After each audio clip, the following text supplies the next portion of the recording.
to our President of Joel Schubert over here, the President of the Politics Society, would like to say a few words. Thank you everyone for coming along tonight. Firstly, I would like to thank SAMHSA for the massive effort that they put into this event. They have been fantastic, phenomenal in organising this event, and I hope this is the first of many more joint events to come. So before we begin, I would like to acknowledge the traditional owners of this land, the Gadigal people of the Eora Nation. Now to begin, the topic, as you would all be aware, is culture wars, Islam and Australian politics. This is meant to be a discussion, not just a talk, on pressing issues and ideas concerning both Muslims and those who are engaged in the grueling nature of politics and the issues engaging Islam and Australian politics. We've intentionally framed the debate with the question culture wars. That in itself is, a point of significant debate that I have no doubt that the panel will get into. So without going too much into the actual topics of discussion, I'll first introduce our speakers. Firstly, we'll begin with Dr. Yassir Morsi, who completed his PhD in political science and Islamic studies at the University of Melbourne. His main areas of research are in racism and Islamophobia. He looks at the struggles facing Muslim minorities living in a secular and liberal West, and in particular how Muslim communities become politicised. Yassir was president of the University of Melbourne Islamic Society for 2 years and has been an active member of his community teaching young Muslims about the importance of understanding politics.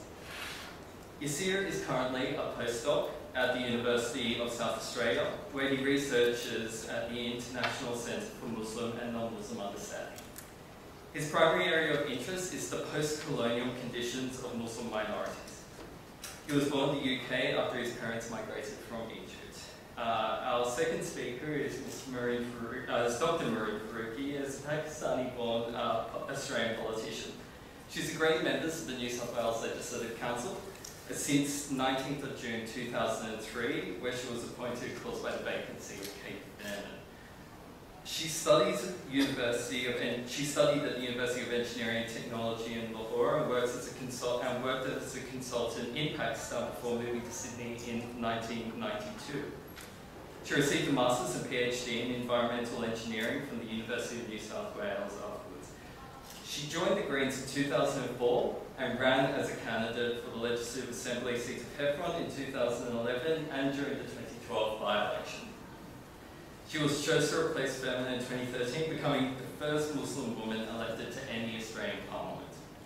And finally, Trevor MLC is an Australian politician and National Party member of the New South Wales Legislative Council. Khan's been a member of the Council since the 24th of March 2007. After school, he was employed as a personal officer and also an industrial relations officer for the Australian paper manufacturers. He attended the University of New South Wales and completed a Bachelor of Jurisprudence and Bachelor of Laws from that university as well. He was subsequently admitted as a lawyer of the Supreme Court of New South Wales. He was employed at a law firm and eventually became a partner in Edgar Murphy Solicitors, a role which he retained until his election during Parliament. As a lawyer, he was a member of the Family Issues Committee of the New South Wales Law Society, and today in Parliament he's the Deputy Chair of the Standing Committee on Social Issues and is also a member of the General Purpose Standing Committee. So to begin, we'll start with Dr. Yassir Morsi and just 5-10 minutes, I guess, discussion and sort of framing of your talk.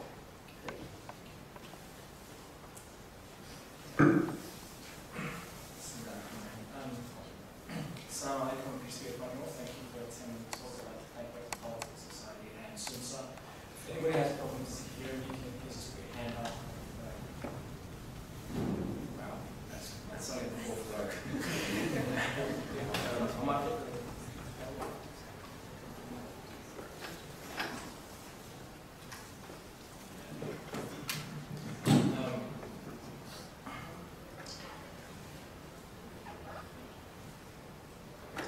Thank you.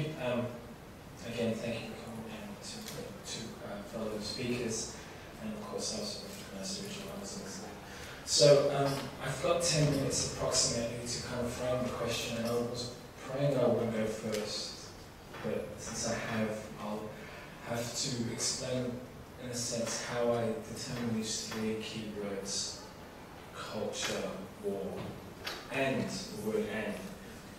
Of course, it is a leading question, but I guess that's part and parcel of the debate that we're participating in, kind of prevailing atmosphere of Islam leading the West, the clash of civilizations, X, Y, and Z. We've heard it all before and so forth. So the way I answer the question, is there a cultural war? Is, in a sense, Islam compatible with Australian politics? A question that's repeated itself time and time again in academic literature that often falls under the Muslim question. Can Muslims integrate into the West? What form and type and shape of integration? Is liberalism flexible enough to be able to accommodate both thin and thick differences of culture? Is multiculturalism dying? Is it working? In one way, we've all heard these conversations time and time again. For me, what I inevitably do as somebody who attempts to involve himself in the Muslim community, a community that I belong to, a community that I grew up with, is to attempt to understand these questions not so much from the position of democracy and secularism, but also from the position of what I will loosely determine here, traditional or classical Islam.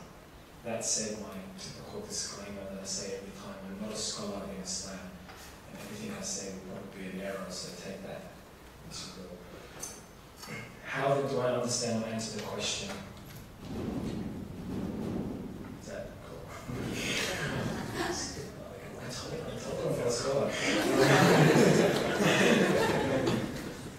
Yeah, so how do I understand the question? Okay, is Islam compatible with the West, or is the West compatible with Islam? Of course, the instinctive response is, what's the West, what's the Islam, and so forth. We'll leave that to the Q&A. I just want to give you a kind of personal anecdote upon which shaped my understanding of the question and reflects my thinking of the issue. My parents are from Egypt. I'm Egyptian. By blood, whatever that means. And I was born in the UK. I often go back to Egypt and live with my grandparents and so forth. And I used to take great amount of pleasure going back to Egypt because I stood out as a Westerner. I could speak English without an accent. Everything that says me on Facebook somehow. So I used to take pleasure, and I recognized there was a kind of privilege that came coming from the West, a kind of sense of belonging, a sense of, but there was also disadvantages. I wasn't quite there, I wasn't quite here, and so forth. And we've had many discussions about these forms of hybridity. But anyway, I was sitting in a bridge in Cairo, and in the distance I could see the pyramids. And I was, doing the touristy thing, looking at it, and I turned a little bit to my left, I think, and there was this famous Coptic church, and I stared at that for a few moments. I was looking a little bit further to the left, and I saw a mosque. Then a little bit further, I saw a bureaucratic building of the Nasserite regime at the time of Arab nationalism. And I just realized, while doing this kind of timeline, going towards left, that Egypt's history was unfolding before me through key examples, key historical manifestations of different time periods: ancient Egypt, Coptic Christianity, Islam, Arab nationalism. And I got excited, and I was a bit like, what's next? Kind of intuitively turned my cheek to look left to see what the future would bring from Egypt. And I saw this building, kind of flat, a series of apartments, and on the side it had this giant Pepsi poster with half-naked Britney Spears. And I thought, is that Egypt's future? And since most of the debates about culture for me have been ratified and manifested in kind of global notions of power, it's not so much a series of ideas of East and West. And although I was looking along that trajectory of various different cultural moments, what I saw in Britney Spears or in Pepsi was different type of articulation of culture, culture through power, culture as a global phenomenon. And of course, I'm not saying now that Egypt is this or is that or anything else, but that one moment shaped the way I would think about this problem, and that is not along vertical, not along horizontal lines of east v west, but vertical lines of north v south, between the haves and the have-nots, the powerful and the less powerful. And this description of war around culture, I think, has often been framed by very abstract and simplistic ideas about what Islam represents, X, Y, and Z, and what West represents, A, B, C, and they're contrasted against each other. But none of this debate can be meaningful or take serious if we do not look at historical trajectory of how worlds are shaped, of how Britney Spears suddenly becomes, how she becomes an advertising symbol of Egypt. And that for me is where the debate begins. Any description of differences should be put in the context of, for me, a colonial heritage, a capitalist heritage, and above all, a historical one where the West has become to dominate the East. And so we return now to Australia, not only about the question of indigenous land, which I think in many ways has shaped the various types of racism and anti-racism that has allowed us to perform the conversations about Muslims in the West, but it brings us to the fundamental issue about what it means to live in the 21st century as immigrants, all of us. And this question has to be shaped by the dynamics of power. So, is therefore Australia capable to accommodate a Muslim minority? Now, I'm doing this purposely because I want a discussion. I'm going to keep it short. I'm going to say this for the sake of the camera, because I haven't said it before. But in this debate, I'm a self-confessed Islamist. That is to say, I will put the affirmative claim that Islam and the West is not compatible. That is to say, I show no faith in democracy as a Muslim growing up in the West. I do not believe it capable of being able to articulate my many nuanced historical experiences, and I do not believe it capable of representing the various differences of the Muslim experience. But that is for the sake of the debate. Explain. Now, there will be reasons why that I hope that we can all discuss, but the starting point is the one I believe in at the moment. The second issue then, therefore, about the question mark, is that most of this discussion is performed within the existing conversation that has said everything that is needed to be said before we say it. That is to say, there's a historical, long Orientalist and Islamophobic tradition that has already performed much of what we can be said. So, and whenever, as a Muslim, I put my hand up and say I'm an Islamist, it comes with a series of assumptions. Whenever I say I talk about the Sharia, it comes with a series of assumptions. And part of the reason why I believe my argument is that this debate is not culturally neutral and it works along the vertical rather than horizontal axis. Now, I've been purposely abstract as an opening introduction. I was hoping that I would go through to get that atmosphere of the night. That wasn't the case. But thank you for the short time that you've allowed me to speak, and hopefully the Q&A will bring out and tease out far more important questions and debates. Once again, thank you.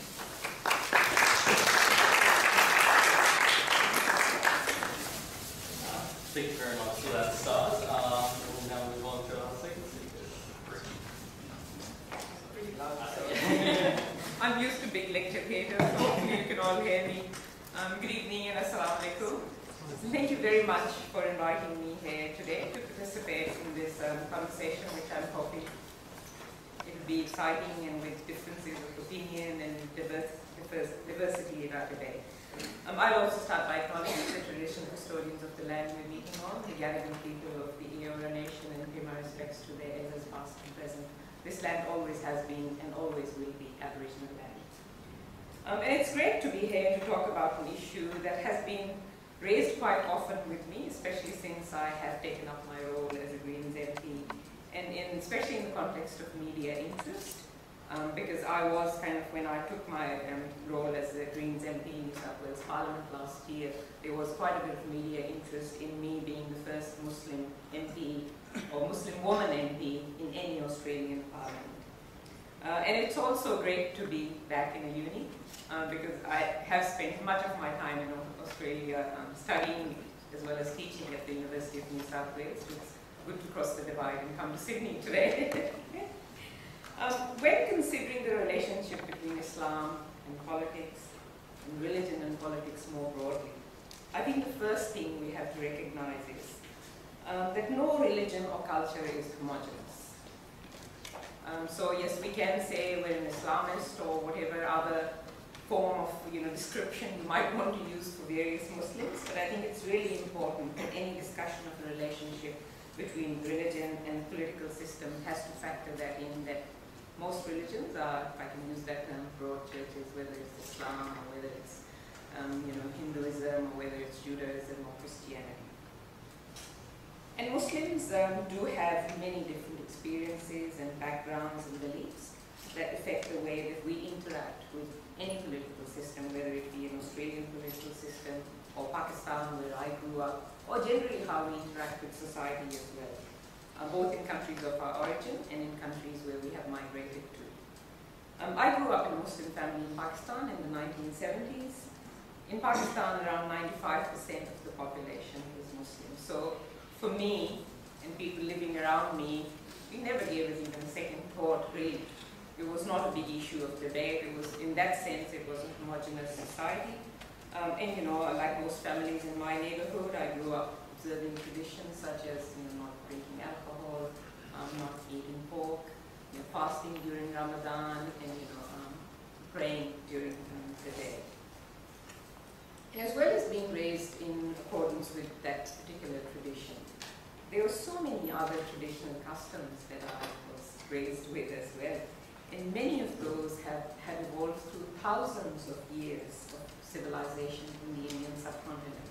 So all those influences, I think 75,000 years ago that civilization started in that part of the world. So those were all part and parcel of who I am today. And especially, I guess, I became an engineer in quite a male-dominated society of civil engineering. So that experience as well has shaped who I am and how I interact with society, how I do my politics. And I did grow up with a couple of aunts who were massive, very strong feminists. And again, that's part and parcel of who I have become now. So of course, my upbringing is going to affect my priorities and values in ways that may or may not affect other people and other Muslims living in Australia. And this has been made really clear to me since I became a Greens MP. And I have perhaps unsurprisingly been criticized by sections of the Muslim community for my views on things like equal rights for LGBTI community or on same-sex marriage or even on women's rights in some instances. And the criticism has been expressed to me in person as well as through social media. And it's perfectly legitimate. Like, I think as politicians, we all should be open to criticism. That's part and parcel of what you put your hand up to do. And people have a right to be critical. But on the other hand, I've also been thanked by many Muslims for being outspoken and courageous in these issues as well. Issues that I see as matters of human rights and social justice and social acceptance. And I've been reminded many times over in my last 9 months as an MP how diverse Muslim Australians really are.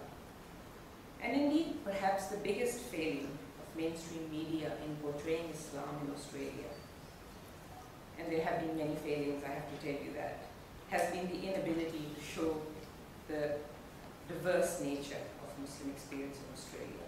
The newspapers and public commentators talk about a so-called Muslim community, which of course exists, but I don't think it speaks with one voice at all, and I think we have to recognize that too. So Muslim diversity is still really not fully appreciated by most people. And as a parliamentarian, I have been repeatedly questioned about how my Muslim background would affect my ability to represent the people of New South Wales. And tell me, when was the last time an unassuming Christian MP or a Jewish MP, for that matter, was asked how the Bible or the Torah would change their perspective on laws in Parliament? So I think that just shows another way of how sometimes Muslims are treated a little bit differently, and I'm sure we'll have a discussion on that later on. In Australia, we have a secular system of government where MPs are expected to leave their religious views outside the door of Parliament. interest of the broader public in terms of determining legislation and policy. Of course, some do that, others don't. And I think some of the names that I can think of are politicians like and my colleague in the upper house, Reverend Fred Mehreen. But we are expected to be tolerant of each other's personal views and come to work to talk and argue about how we can make Australia a better place for everyone by building better public transport systems, for instance, or investing in renewable energy, tackling global warming, or improving our education system, but basically to make life better for all of us. And the fact of the matter is that religious tolerance has to be a two-way street, or in fact a many-way street. It offends me, as I imagine it offends many Muslims, to hear lectures from non-Muslim politicians about whether, for example, Muslim women should be allowed to wear certain clothing or practice their religion in certain ways. There are currently 2 Muslim members in New South Wales Parliament, both in the upper house with Trevor and myself. So it's me and Shaukat Musliman, who is with the Australian Labor Party. And while this is pretty good compared to other state parliaments and the federal parliament, I think there is certainly room for much more diversity in our parliaments. Our parliaments are not at all representative of the contemporary diversity that is Australia at the moment. And I think that's one of the problems that we need to talk about when we talk about cultures or culture wars, is that our political system at the moment does not represent most of us who live in Australia. And that's what we need to change. And that includes cultures, that includes genders, that includes our LGBTI community, that includes young people as well. Current Parliament, I have to say, is overwhelmingly European, Christian and male, and I think this needs to change. So I look forward to tonight's discussion on how we can make our politics more inclusive and encourage more people from diverse communities to participate and change the way we do things in this state and indeed in the country. Thank you.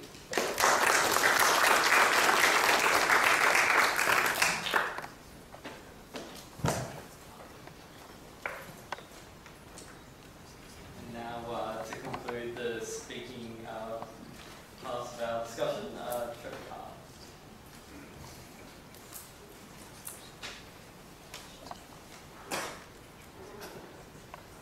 As has been indicated, I've been in the New South Wales Parliament since 2007, and my general role has been to be somewhat of a bomb chucker. And at least in that role, I've been fairly effective over the time. What that has generally meant is I've been prepared to express my views on a whole variety of subjects, even some of those that are particularly unpopular at times. I am from the right of politics in New South Wales, the National Party, which is generally taken to be the most right of the right parties, or the major parties, perhaps apart from some of the crossbenchers, the Students and the Christian Democrats. I think my colleagues became somewhat surprised when I got in there, and the first thing you have to do is either take an oath or an affirmation swearing essentially to uphold the Constitution of I think it was the Constitution of the state at that stage. I chose to affirm, and I would never take an oath because, for a number of reasons, actually, I'm an atheist, but secondly, I think there is something fairly fundamental about our politics. There's something fairly fundamental about our Constitution.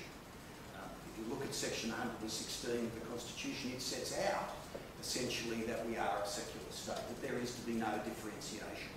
And the failure of so much of our politics is in fact to uphold that fundamental concept of secularism. But I want to say that that's not a concept that simply you can say applies in Australia or in the West. And we're seeing in a country at the present time that issue playing out very significantly. You can put to one side what's happened in Egypt over the recent years and the great diversity of ideas as to how Egypt should develop from an Islamic state truly through to a secular state. That's occurring there now in many ways, but it's also playing out in Turkey. You know, Turkey in 1928 changed its constitution to make very plain that it was not an Islamic state. It changed its constitution to set out very plainly very plainly indeed that it was a secular state. And that has been the position in Turkey really up until now, although obviously there are currents of change going on there. Now, what occurred in Turkey in 1928 was really a reflection of what had occurred in France, starting in the early 1800s, reflecting in, I think, the secular laws that were passed in France in 1905. But Kemal Ataturk and the young Turks took it up and took it as part of the basic building blocks of their nation. Not a Western nation. Not a Western nation in any way. And I believe that Turkey has been a perfect demonstration that Islam and a democratic state can operate side by side effectively and tolerantly. It's not a question of white versus Arab. It's not a question of Islam versus Christianity. It's a question of adopting a concept of how you are going to run the country. Now, one of the problems I think that we see nowadays is that debate has become highly confused by very strong tendencies for nationalism and confused arguments about nationalism. It's become involved in the Arab-Israeli dispute. It's become involved in the alliance of the United States with Israel in that dispute, and of course most of the West with Israel. And that has skewed what is fundamentally a different sort of debate. So I make almost those points as preliminary, that I believe that we can become involved essentially in essentially a worldwide play that really has nothing to do with what we do here, not what we do in Australia. You know, multiculturalism has been an accepted part of this country for a very long time, but even before that, I might say, Muslims were able to live in this country quite effectively. In the 1890s, my grandfather actually came to this country. In fact, it wasn't a nation at that stage. He came to Victoria. Unfortunately, he had to leave after a while because he practiced as a doctor without being registered. But you know, he came back. But it was strange. You know, the lack of understanding of him and his religion was reflected in an article that appeared in The Artist, in which he was described as a Hindu man, very far from a Hindu man. But nevertheless, he survived here. He grew here. He grew families. Grew three actually. But nevertheless, he was able to function very effectively in this country. And indeed, if you go through a lot of the genealogical records, as I did, trying to discover parts of the family, what you found was the number of Muslims that lived in this country in the early 1900s in this country. The number of those people, in fact, had to get, as my grandfather did, had to get passes to leave the country and come back in without getting caught by the White Australia policy. But they functioned. They succeeded. Many of them grew very wealthy. So it was possible then, in times that were far less tolerant than they are now, to thrive in this country. Now, I think events of the last 15 years or thereabouts have obviously made that more difficult. But I think there is a really profound decency of people on both sides of this debate. People are capable of understanding the dynamism of our society. People are capable of holding out their hand and showing a degree of tolerance. But I'll just end with a point that Mehreen raised, that people aren't asked to believe to be Christian, that they're not, the Bible isn't shoved in their nose. Mehreen knows as well as I do, and this is not critical to Mehreen, but that we're going through a debate at the moment in terms of something called Zoe's Law. It follows on from the culture war that we had over the same-sex marriage bill, which we were both involved and both supportive. The groups that we were being challenged by in terms of both that same-sex marriage bill and now Zoe's Law were principally the Christian groups. Principally the Christian groups telling us that we're wrong in terms of what we think is the way to go. Many of you may think so too, but nevertheless, that we had a different opinion. And those Christian groups would often quote various sections of the Bible to you and tell you what's going to happen to you if you don't actually accept that position. We chose to ignore them and will probably continue to ignore it because that's what secular society requires. The We come to a position and come to an opinion based upon what we see as logic and fact and reason and, in truth, not on the basis of faith. Representative government is about providing a structure in which people can live and grow and survive.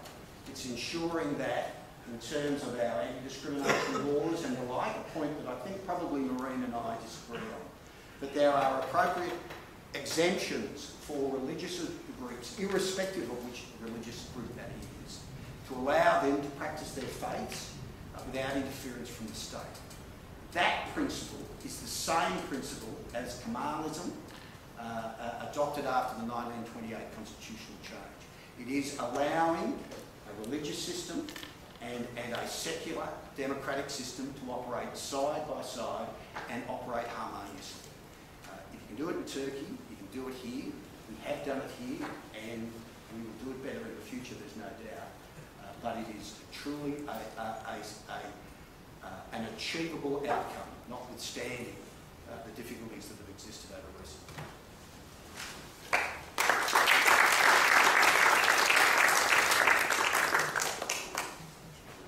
Great. Thank you all very much for those opening comments. I'd like to now open up the floor to any questions that any of you might have for our esteemed panel over here. Please don't be shy. We want to encourage as meaningful an interaction as possible. So please, if you have any questions on your mind, referring to the speeches just made or the topic more broadly, please come ahead. Yes. Could I just ask Dr. Morsi, how do you feel your future is if you, as an Islamist, that you can't ever be truly integrated in the society in Sydney, Australia? Is that what you were saying yourself? Well, yes, I was articulating a lack of hope, being fully able to express what politics in existing political environment. Yes, so firstly, yes, in regards to personally how I feel about it, well, my politics is not really governed by hope. First and foremost, the intuitive response is to rally around key concerns that I see myself and my community having. One of which is to challenge the existing dominant narrative, and forgive me for using Trevor as an example, that it's inclusive, that it allows prosperity, that it's simply a kind of unfolding of history towards a progress where we're all included. And I think that same history has shown that it has excluded many before. And not to say that it's a right or wrong, but I rally around a crisis of our ability to challenge the dominant reading of history. So I'm not particularly happy about it. I prefer to be optimistic. If with personal feelings aside, I think the majority needs to be challenged, and so that's how I see my future, as being a protagonist of sorts. What would you like to see? A more honest conversation about from multiple positions of society. I don't think minorities, I think minorities end up mimicking the majority's expectations of them, as well as mimicking a kind of repetition of how politics should sound. So it becomes, and that's why I put my hand up. I made a decision to say, I'm an Islamist, and let's see how we can go forward in the conversation if somebody says, I do not have faith in your democracy, I do not have faith in your liberalism. Let's see the coordinates of this existing system, and if we can include somebody who rationally makes a decision, I do not belong to political institutions or languages. That's the challenge. I think it's fine if everybody says, yes, democracy works, but there are plenty of people who decide, no, it doesn't, not for me, not for my future. So I'm trying to adopt a position as a protagonist to improve the conversation, and that's what I want, a more honest conversations. And by honest, I don't mean anybody's lying. That's not my point. I don't mean anybody's deceitful or anything like that. I think sometimes we have a tendency to repress the ugly side of our histories in order to look for a more optimistic future. And I just want that ugly side to come back. And again, forgive me, Trevor, but Ataturk, for example, many Muslim historians will see him as one of the most oppressive figures in our history. who oppressed so many of our scholars, and quite violently so. And sure, there's one version of history, let's bring that other version of history so we can have a contest about what tomorrow means for everyone. Just Yeah, add a please. quick point. I'm just going to say that in the Sydney Morning Herald today, there was a report about a survey that Monash University, I think, just did recently, where many migrant Australians do feel that Australia is quite racist. And a lot of them come from Sri Lanka and India, and some of them actually come from Canada and other places as well. And there's overwhelmingly a view in the people who were surveyed that there is racism in Australia.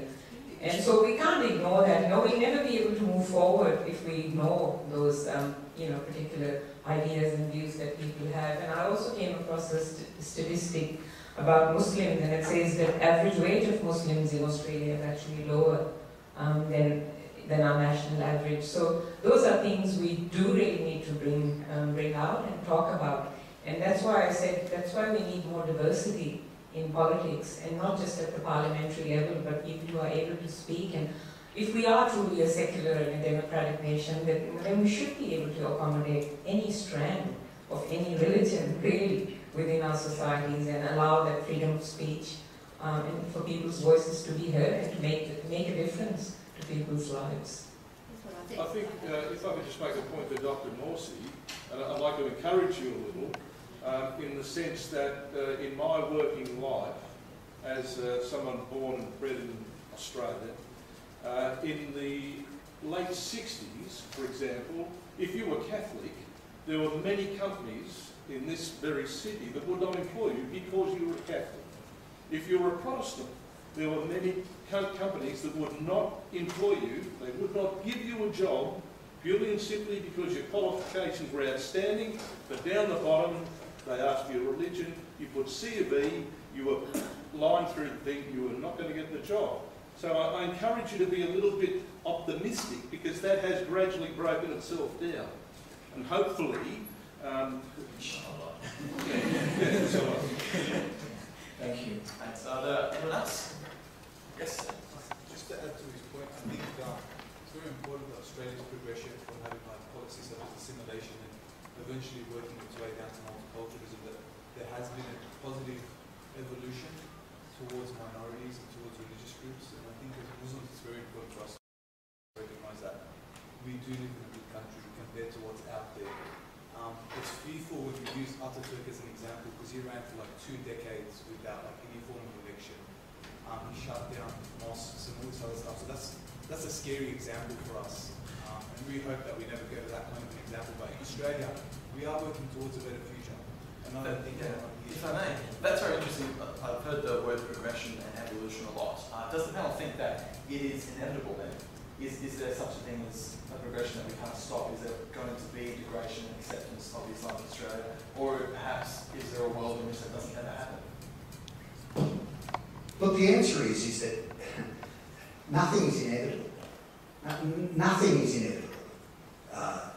If there is no cultural strain that will go in a particular way unless people are committed to it. And you see that in various countries. And notwithstanding, if you look at Turkey now, Turkey has gone in a particular direction for a period of time and is now going in a different direction. Egypt, it seems to be veering one way or the other. And you can go to various other countries where the cultural trends change over time. So nothing is particularly the same. But I just want to pick up one point that Mehreen made, and that's with regards to Australian racism. Well, look, I've got to honestly say, it's a survey of the blindingly obvious. You can go to virtually any country in the world, go to Japan, go to China, go to India, and you will find in every country ignorant people are racist. That's the nature of things. People gravitate around groups and ideas that make them feel comfortable, and if anyone's out of the mould, then they reject them, and they can either reject them violently or they can reject them subtly. But that's the nature of societies wherever they are. So, you know, I'm going to be mildly offensive and say, you know, we've got to get over it a bit. What we do is we learn, we grow, we adopt concepts of tolerance as one of our fundamental things. And I have to say, Mehreen and I are in a place where not everyone is tolerant. But I've got to tell you, the older they are, the less tolerant they are. The younger people are, generally you'll find, the more tolerant they are and the more prepared they are to adopt new ideas and new thinking. So it's not necessarily a progression, but it's a good way to go.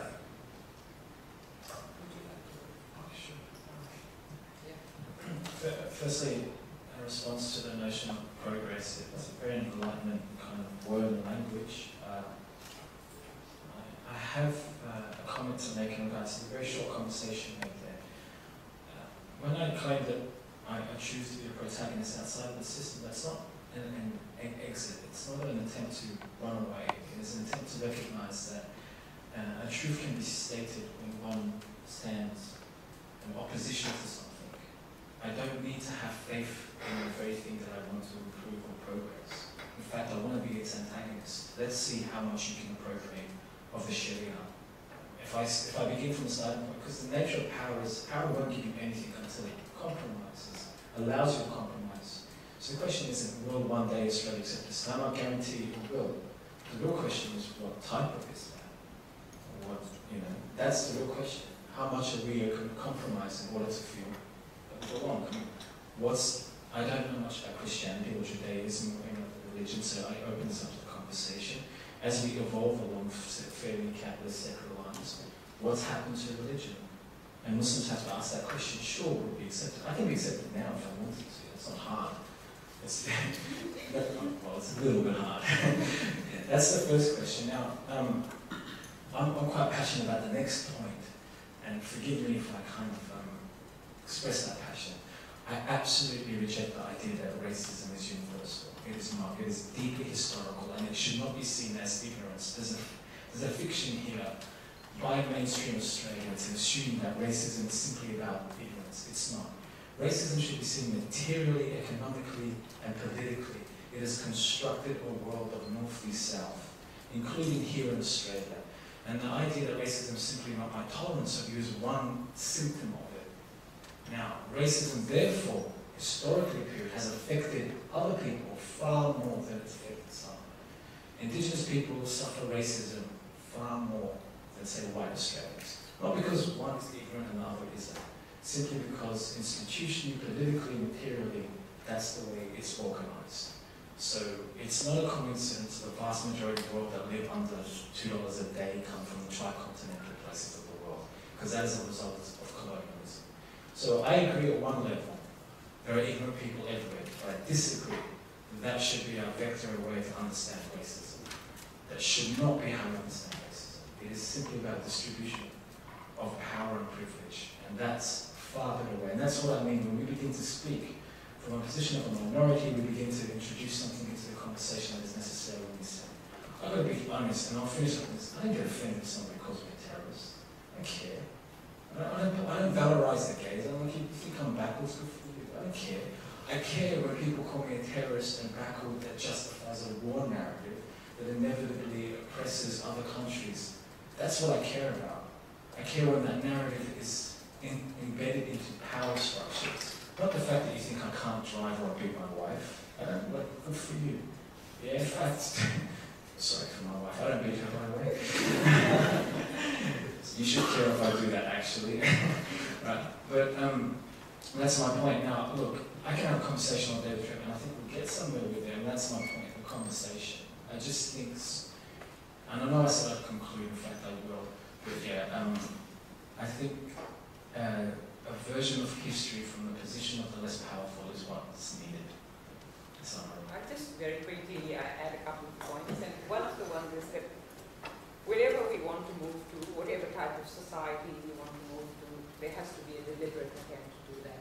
I agree with her that it's not going to happen immediately. So we have to think about it. We have to then work towards, achieving that sort of society. But I think one of the things that really distresses me at this point in time is our two major parties and their policies on refugees. And I think that's a clear indication of some type of racism that is involved in those policy decisions and decision making. mean, we see where most of the refugees are coming from, and there is an absolute problem with that. And I've seen on the ground communities divided because of that. And many of those communities are migrant communities. So I think we need to take a very serious look at ourselves. And if we truly want a harmonious multicultural society in the future, and again, we don't know what that really looks like, we really need to address the issue of refugees and develop humane policies to be able to tackle that issue. And we'll see more and more refugees given the conflict that's happening across the world, given the state of the environment, and that environmental refugees may be added to the list. We really have to get serious about how we address this global problem. Are there any other questions from the floor? Yes?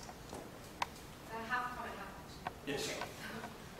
With all due respect, Mr. Khan, you talk about secularism and multiculturalism and tolerance insofar as it suits your dominant narrative, and so long as it plays to your definition of multiculturalism. So one that you're comfortable with in your position of white privilege. So I think minority groups, including Muslims, including Aboriginals, and I'm not speaking on their behalf, but from what I've been told, will have a very different view on racism and getting over it. That's firstly. Secondly, I feel like for you to say Islam and democracy aren't compatible when the country, our country, when Australia, is led by a very unapologetically Christian leader, and the immigration portfolio is headed by Morsi, also very unapologetically Christian, is a little hypocritical, even if not so explicit, for you to make a point. What do you think? Well, as it was said, with all due respect, I'll respond with due respect. When I practiced as a lawyer, a large part of my practice was with the Aboriginal community. Most of it was legal aid. I suspect, a far greater insight into what we have done wrong over a long period of time with the Aboriginal community and what we continue to do wrong. So you really don't need to teach me any lessons in that regard at all. I have an optimistic view of life, in partly out of my own family's experience, but also out of actually having seen at 56 years of age actually how we have evolved. And we have. I think one of the issues that we are evolving with is because of our White Australia policy, where we drew our immigrant populations from really until the 70s was principally from Europe and principally from Christian countries. There is no doubt about that. And it takes time to deal with that changing dynamic in religions as much as anything else. There's just no question.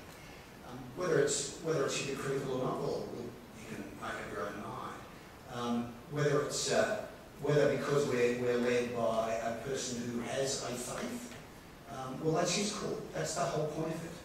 That's his call. As I said, I have none, absolutely none.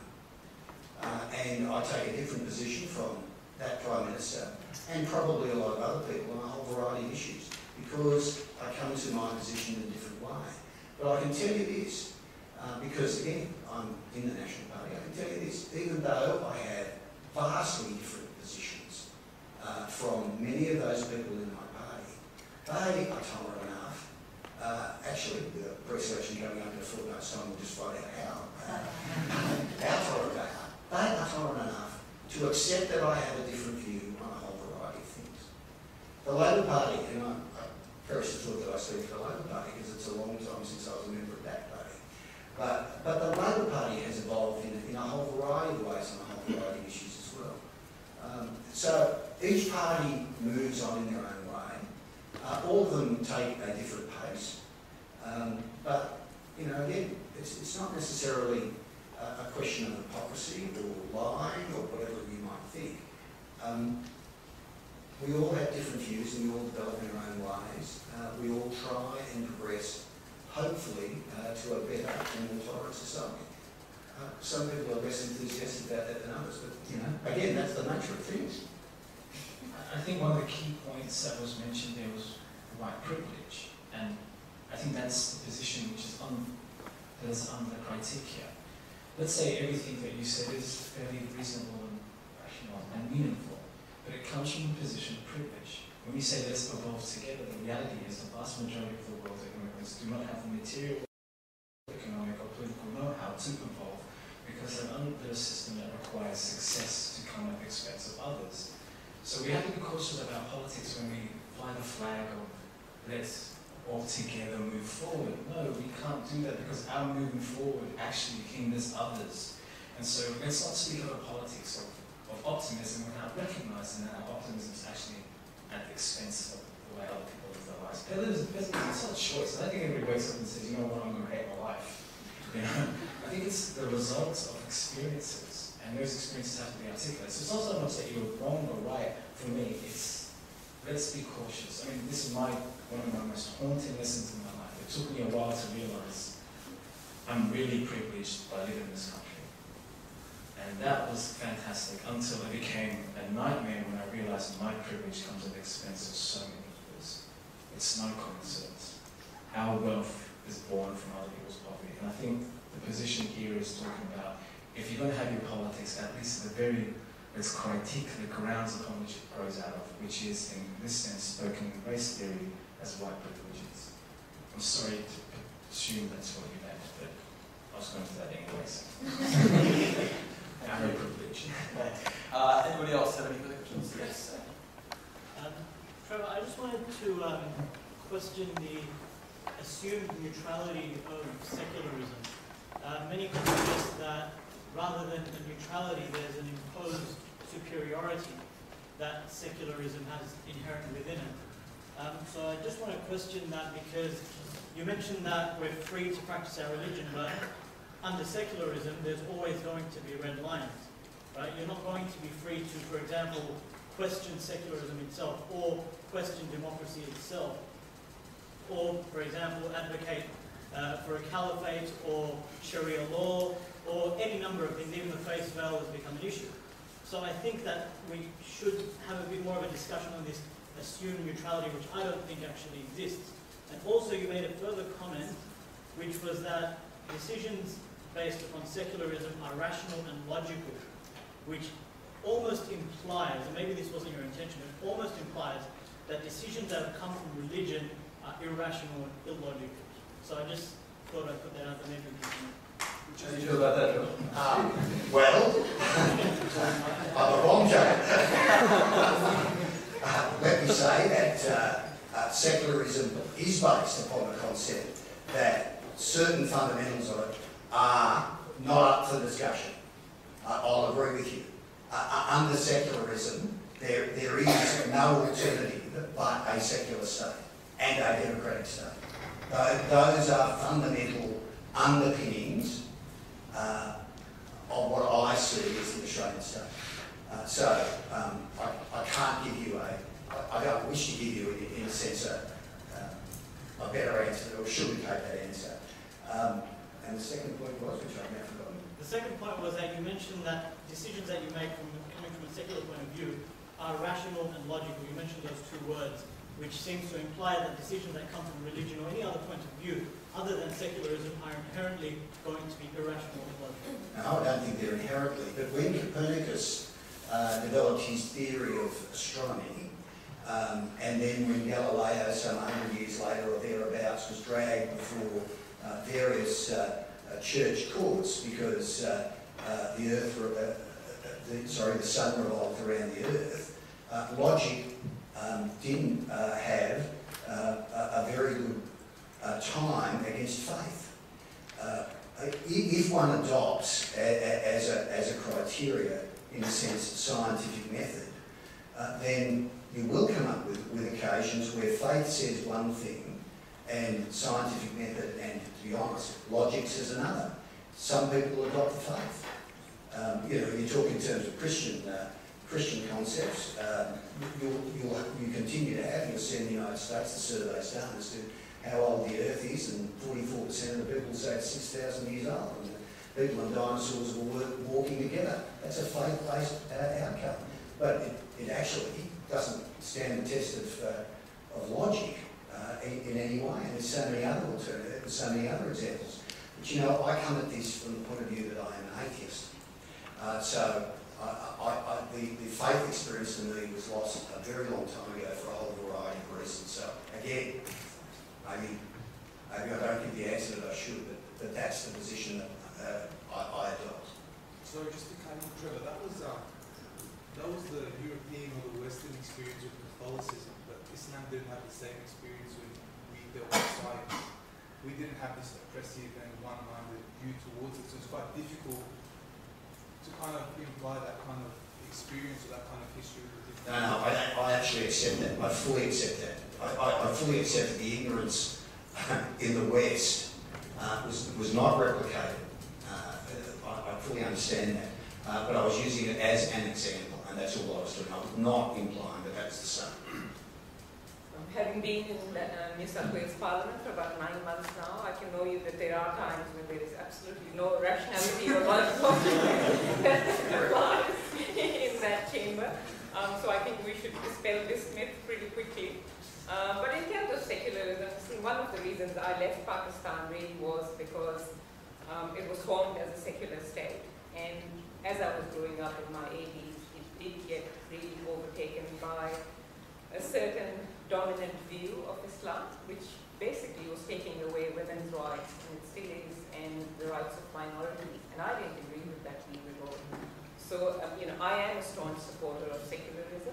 And of course, you know, it's the way it pans out in different nations and the different communities is quite different.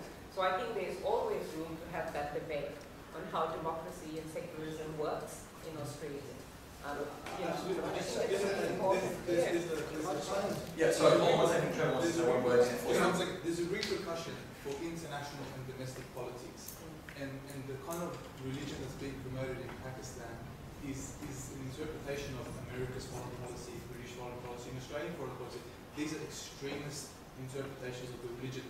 So in a domestic level, when you're having Muslims marginalized for various reasons, whether it's white privilege or whatever it is, you're going to have an extreme religious response to an extreme political response. And that's the problem, that we're trying to cut down on this extremism. We don't want to go all the way to the right, we want to go all the way to the left. As Muslims, we believe in moderation. And that's the key, because in history, when people look back at powers, when they look at empires, they don't look at how great they were, but they look at how they treated their minorities. The Ottomans are still being criticized for how they treated the Armenians. Hitler's still butchered today for how he treated the Jews. And so right now, as unfortunate as it is, the Muslims are the minority. And so when you have people like Gert Wilders or whoever it is comes into this country and they're accepted and they're given a microphone, it's scary for us. It's very scary for us. I just make the point, the point was made before that essentially secularism is sort of a one-sided coin. I think it's generally the truth. I'll make that concession in this sense. Because of the historical background of this country since, when was that, 1788, whatever. That white culture, and you call it that Christian culture, creates an overlay that when I come and talk about secularism, it's secularism which is underpinned by Christianity. And I fully understand that tilts the field one way, and when I say we're a secular society, it's actually, it will be perceived as a secular Christian society, and that's reflected, as Mehreen well knows, is every time we go to Parliament in the mornings, we have prayer, a Christian prayer. Some of us choose not to take it, but nevertheless, there are those historical underpinnings that change the dynamic, and I agree that secularism can therefore appear to be, in a sense, a guise for the maintenance of what's an overly, in a sense, Christian interpretation of this or culture. I fully understand that, but that's part of the evolution. The problem is, if we don't adopt the concept, Section 116 of the Constitution, that it's a secular society and work towards that outcome, all you do is essentially invite that it be a Christian theocracy as opposed to any other alternative. And I think one has to move it into more neutral ground and accept that it's an imperfect outcome, but nevertheless that's where you should be heading. Thank you. Sorry for the outbreaker. I'm really. How does secularism work? How does secularism have a good name? So we can only do that if we exclude like decades of historical oppression. It's amazing when we speak secularism, we don't mention communist Soviet Russia. We don't mention the Nazis. We don't mention many desperate African regimes. We don't mention Egypt under Mubarak. Secularism becomes multicultural liberalism against Catholic Church 400 years ago, however long the Renaissance led into the Enlightenment.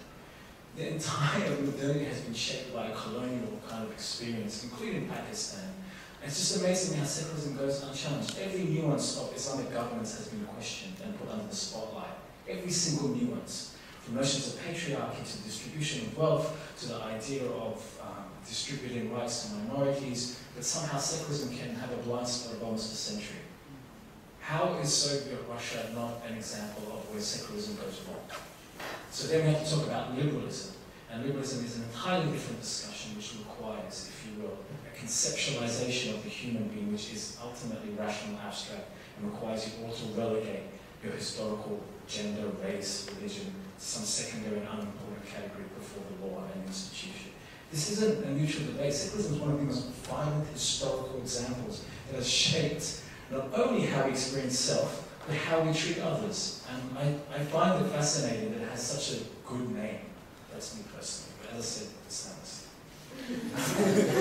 So I think we only have time for one more question, so if anyone's got a particularly punchy one. Yes, sir. This one's to Yassir. It's about his opinion on the discourse of multiculturalism. Just like, how do you think it shapes minority politics? It may come as a surprise, but I think everything is a result of power relationships. So when you have a dominant group, it ultimately even shapes how you should descend and experience the privileges. Now, multiculturalism, in my experiences, has often reduced the culture to something exotic, fetishized, and so forth. You remove your right to... Look, when we speak about, it's interesting, when we speak about culture, we don't mean about others' politics, economic view, and patriarchy. Everyone's got patriarchal views, or even resistance, or even dissent. What we mean by multiculturalism is your privatization of your faith, or your privatization of your culture. You can wear your exotic dress, your exotic foods, and so forth, but keep your Sharia away from Australia. And so culture has to be reinvented in order to fit within the dominant matrix, and somehow that's given to me as something that I should be grateful for. And I love that because it expresses the power dynamic. Be grateful you're in a multicultural society. We've allowed you to express your culture. I find that sometimes there's a hint of that tone and it becomes another articulation of power. We can call it, for me, we can call it whatever we want.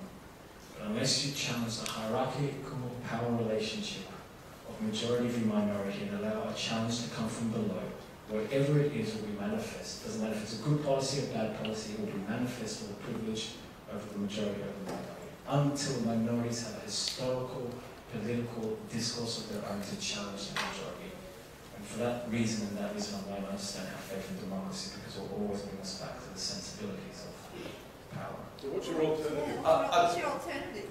Yeah, that's amazing. I love that question because actually, I might get each of the panel to say that. You did say agree with that as well.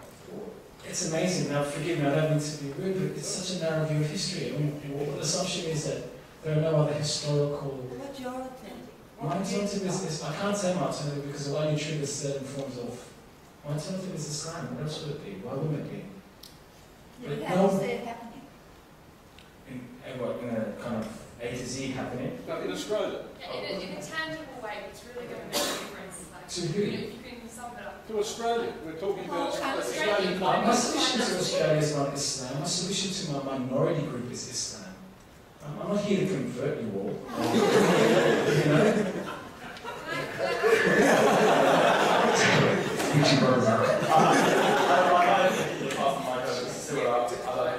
don't think they gave a satisfactory answer. This president. Great. Before we finish next Sorry, that's a good question. I just wanted to ask. Quick one. Yeah, it's really Yes. hopefully going to be quick. Yes. I just wanted to ask how Australia or whichever institution or power figure you would like to choose has asked and forced you to redefine your culture and religion. That's a brilliant subject. That's a brilliant doesn't need to force. In fact, if everybody told us, obey these sets of rules, But how have you personally felt like that is... I haven't personally felt. I've come to it through stripping myself continually through inventorying the traces of power. Can you give me an example? Yeah, sure. I grew up hating myself. Is that a function, like, is that because of the religious difference? For all sorts of different reasons. Women grow up hating themselves because of the way they've been told to look. Men grow up hating themselves because patriarchy at one level asks us to be a masculine figure. And when you're an ethnic, or when you're an Arab, or when you're an indigenous, you grow up hating the way you look because of your skin colour or your tradition. And it takes huge amounts of courage to be able to trace back into yourself why I'm uncomfortable with who I am. No one has ever told me, hate yourself. But the reality of the doxa or the hegemony is that it inevitably asks you to continually question why you believe more, and some people don't have to question why they believe. And that, in a sense, comes from a dominance of one way of view of the world through other. I had to return back to my religion to understand it, and I had all sorts of horrific Orientalist assumptions about myself. I was the first to tell my parents they were false and backward. I was, why they still are, but you know, I was the first, and until I realized I am departing from a criteria or an axiom that assumes superior over them. Like, I had no idea about the nuances, the very details of my Islamic heritage, and I just always saw in my Islamic heritage a European lack. They're not scientific, they're not democratic, they're not secular. And until I removed that lack and read it for itself, I saw a different version of history. And I'm hopeful, and this is where my optimism is contrasted to my pessimism. If that history is about to breathe, it will create forms of justice, forms of equality, women and men and all else. That's my hope. And if it's repressed exactly like, sorry, I don't know your name, I'm going to call you Blood in Arms. One in the corner there said, as long as we repress things return. And it's like a band, and it returns with a snap. It returns with radicalization, it returns with violence. If you don't give it air to breathe, it will always come back violently. And that's my very abstract, forgive me, theoretical University of Melbourne response to it all. Again, forgive me for the abstract. Well, I guess that depends on... I'm sorry, we really don't have time. I just put it was like literally one sentence. Isn't that I guess like your argument depends a lot for me and like how much influence by what version of Islam you adopt. Because I'm like aware that there's so many out there. You have to wait for prayers. It's not the problem because everyone assumes it's one type. No, also you too. Feel free to debate after the break. I'm sure they can Okay, 2 words. please. Alright, there's a difference between for the philosophical language. No, there's only one Islam. I know right now I sound like I'm some type of fascist. I'm not. Because what fundamentally happens is we view Islam anthropologically when we shouldn't. You view Muslims as Pakistanis, Albanians and whatnot. The Muslim of the Quran is a conversation we're all having. And we may be different about that conversation. But that doesn't mean there's multiple versions. It just means there's No, multiple... there's just multiple interpretations. I get you a second, I'm sorry. I'll see you outside. I do deeply regret the fact that I had to call time on this. It's a really interesting debate, and I'd like to give everyone of our panelists a big round of applause.